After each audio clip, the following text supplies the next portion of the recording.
আজ বানাবো মাছের ডিমের রসা।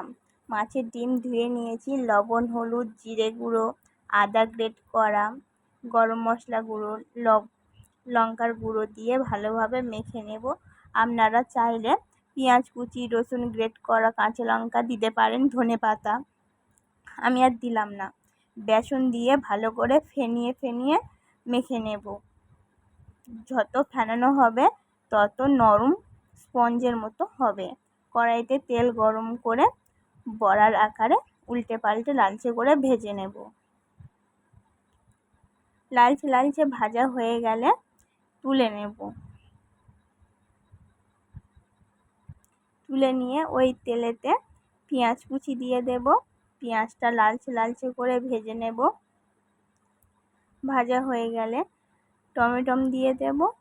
টমেটোটা একটু ভেজে নিয়ে টুকরো করে রাখা আলু দিয়ে দেব। দিয়ে সব কিছু ভালো করে ভেজে নেব। অন্যদিকে আদা, রসুন, কাঁচা লঙ্কা বেটে নেব।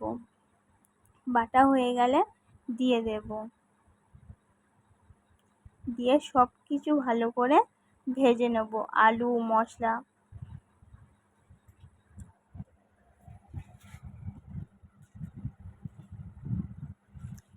ভাজা হয়ে গেলে লবণ দিয়ে দেব, হলুদ, লঙ্কার গুঁড়ো, জিরে গুঁড়ো দিয়ে কষিয়ে নেব।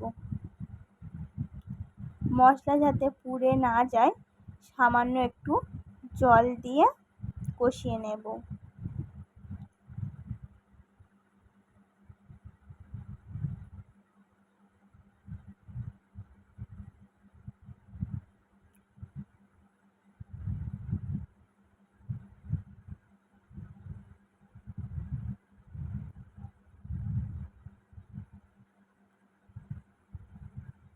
ভালো করে কষানো হয়ে গেলে জল দিয়ে ফুটিয়ে নেব।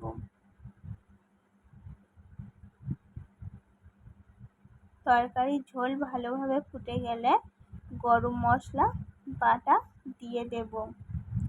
দিয়ে একটু ফুটিয়ে ডিমের বড়াগুলো দিয়ে দেব। দিয়ে ভালো করে ফুটিয়ে নামিয়ে নেব।